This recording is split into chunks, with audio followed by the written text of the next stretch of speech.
Rahul Mehta was a brilliant but hesitant man. At 32, he worked as a senior analyst at a reputed financial firm in Mumbai. His colleagues admired his sharp mind and attention to detail, but they often wondered why he never pursued bigger opportunities, promotions, public speaking, or even mentoring juniors. Every time his boss, Mr. Malhotra, hinted at a leadership role, Rahul would politely decline. "I'm better behind the scenes," he'd say with a nervous smile. The truth, Rahul was afraid not of hard work, but of failure. A childhood incident had left a deep scar. When he was 12, he had frozen during a school debate, forgetting his lines while the entire auditorium laughed. That humiliation had stayed with him, making him avoid any situation where he might be judged. One evening, Mr. Malhotra called Rahul into his cabin. "We're pitching a high-stakes project to a major client next month. I want you to lead the presentation." Rahul's stomach twisted. "Sir, I'm not the right person." What if you succeed?" Mr. Malhotra interrupted. "Oh, well, your fear is holding you back more than any failure ever could." That night, Rahul lay awake, replaying his old memories. He realized his fear wasn't just about failing, it was about never giving himself a chance to rise.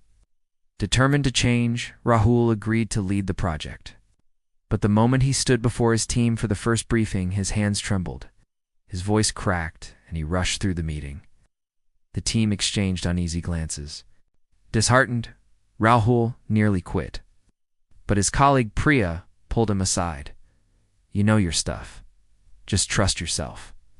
For weeks, Rahul practiced relentlessly. He rehearsed in front of a mirror, recorded himself, and even joined a public speaking workshop. Slowly, his confidence grew. But on the day of the client meeting, disaster struck.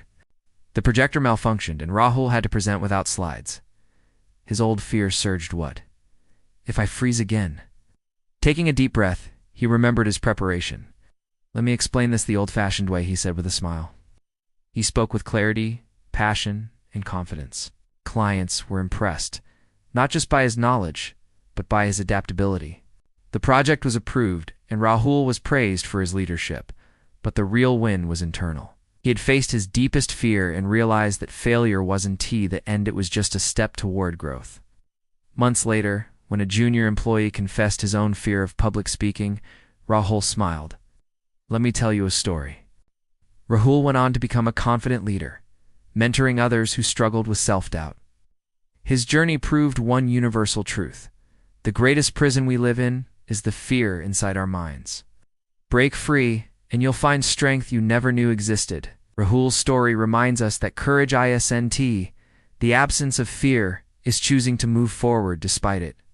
Every great journey begins with a single step outside your comfort zone.